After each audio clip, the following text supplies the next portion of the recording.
सिंह। जैसा कि बच्चों को पता है कि हम लोग न्यूमेरिकल सीरीज कर रहे थे जिसमें से कुमार मित्तल लेशन 1 के न्यूमेरिकल कराए जा रहे थे। 6 नंबर तक हम लोगों ने न्यूमेरिकल कर लिया था। आज हम लोग बात करेंगे क्वेश्चन नंबर 7 पे। क्वेश्चन नंबर 7 कहता क्या है, बोल रहा है कि एक चालक पर 500 इलेक्ट्रॉनों की कमी है। इलेक्ट्रॉनों की कमी है, पहले इस पे थोड़ी सी चर्चा करेंगे। हमने आपसे बताया था, मान लीजिए कोई कंडक्टर है, अगर इसमें इलेक्ट्रॉन्स की कमी है मतलब माइनस कम है, तो इसका मतलब ये कैसा है, पॉजिटिव। तो वो चालक कैसा है, धनावेशित। अगर तो जनरली आपसे ये बात पूछता है कोई कि अगर किसी भी पदार्थ में या किसी भी चालक में इलेक्ट्रॉनों की कमी है तो चालक कैसा, तो आप बोलोगे धनावेशित। आपका दे क्या रहा है बेटा, दे रहा है कि कोई चालक है उसमें 500 इलेक्ट्रॉनों की कमी है, तो नंबर ऑफ इलेक्ट्रॉन्स जो है कितने हैं, 500। चलिए, तो बोलना है कि इस पर आवेश की मात्रा तथा प्रकृति बताइए।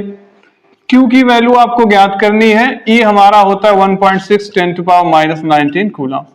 अब देखो, प्रकृति की बात करेगा तो वही बात आ रही है कि अगर इसकी कमी है तो ये होगा धनावेशित। कैसा होगा, धनावेशित। अगर इसकी अधिकता होती तो ये होता ऋणावेशित। ये बात आप याद रखना। हल कैसे करेंगे, बेसिक फॉर्मूला है Q बराबर N × E। N का वैल्यू दे रहा है 500, E का वैल्यू दे रहा है 1.6 10⁻19 कूलम। कैलकुलेट कर लीजिए आप, ये दो जीरो यहां पे दो पावर कम कर देंगे और ये हो जाएगा 5 × 1.6 × 10⁻19 और प्लस का 2। Q बराबर ये हो जाएगा 8.0 × 10⁻17 कूलम। तो चार्ज की वैल्यू क्या आ जाएगी, 8.0 × 10⁻17 कूलम। इसी में क्वेश्चन नंबर 8 थोड़ा सा डिफरेंट। क्वेश्चन नंबर 8 क्या कह रहा है, देख लेते हैं भाई। बोलता है यदि शुद्ध जल का परावैद्युतांक K की वैल्यू दे दी है, K का वैल्यू दे रहा है 81.0। लिख लिया हमने कि K का वैल्यू कितना है, 81। तो इसकी निरपेक्ष वैद्युतशीलता एप्सिलॉन का मान ज्ञात करना। एप्सिलॉन नॉट का आपको पता होना चाहिए 8.85 × 10⁻12। ठीक है। फॉर्मूला क्या होता है, K बराबर epsilon upon epsilon not. Formula क्या होगा आपका, K बराबर एप्सिलॉन अपॉन एप्सिलॉन नॉट। तो हमें निरपेक्ष वैद्युतशीलता चाहिए, तो उसके लिए क्या हो जाएगा, K × एप्सिलॉन नॉट। तो ये K की वैल्यू 81 हो जाएगी इंटू 8.85 × 10⁻12। जब इसको कैलकुलेट करने जाओगे आप तो ये हो जाएगा आपका 7.17 10⁻10 कूलम।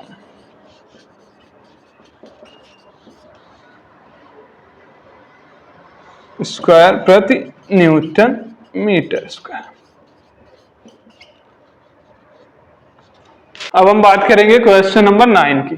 क्वेश्चन नंबर 9 क्या कह रहा है, देख लीजिए। बोलता है दो प्रोटॉनों के मध्य लगने वाले प्रतिकर्षण बल की गणना कीजिए। मान लीजिए एक डायग्राम हम बना लेते हैं कि ये दो प्रोटॉन है हमारे पास। अब जब ये दो प्रोटॉन है तो इन पे चार्ज की अगर बात करेंगे तो 1.6 × 10⁻19 पॉजिटिव। ये भी चार्ज की वैल्यू 1.6 × 10⁻19 पॉजिटिव। और इनके बीच की डिस्टेंस दे रहा है 4 × 10⁻15 मीटर। तो ये R का वैल्यू होगा। बोल रहा है कि इनके बीच का जो फोर्स होगा वो हमको मेजर करना है। तो प्रोटॉन थे तो उनपे चार्ज की वैल्यू आपको पता होती है। तो अगर फोर्स की वैल्यू निकालने जाएंगे तो Q1 हमारा हो जाएगा 1.6 10⁻19। Q2 भी हो जाएगा 1.6 10⁻19। R का वैल्यू उसने दे दिया 4 × 10⁻15। कूलम फोर्स के लिए फॉर्मूला कैलकुलेट करिए आप, 1/4 पाई एप्सिलॉन नॉट हो जाएगा 9 × 10⁹। Q1 1.6 10⁻19, Q2 1.6 10⁻19 upon R square होता है 4 × 10⁻15, 4 × 10⁻15। ये हमने वैल्यू पुट कर दी। अब इसको सॉल्व कर लेते हैं। यहां से पहले आप पॉइंट हटाइए तो नीचे 100 हो जाएगा, ये हो जाएगा और ये कैंसिल आउट हो जाएगा। F बराबर आ जाएगा 9 इंटू 16। पावर देख लीजिए ये ऐड हो जाएंगी, मल्टीपल में है तो ये हो जाएगा 10 की पावर -38 प्लस 9, क्योंकि ये भी तो ऐड होगी। नीचे आएंगे, 2 पावर आप कम कर दीजिए तो 10 टू पावर -28 बचेगा। क्यों? 15 और 15 30 होने वाले थे और इसमें ये पॉजिटिव थी तो उसमें कम हो जाएगी, तो ये बचेगी 10 की घात -28। अब बात करेंगे, ये 144 हो जाएगा, ये पावर आपकी हो जाएगी 10 टू पावर -38 में आप 9 को रिप्लेस कर दीजिए तो ये हो जाएगा 29 टू 10 टू पावर 28। अब इस पावर को आप ऊपर ले जाते हैं तो पॉजिटिव हो जाएगी, तो ये इतना बचेगा। F बराबर हो जाएगा 14.4 न्यूटन।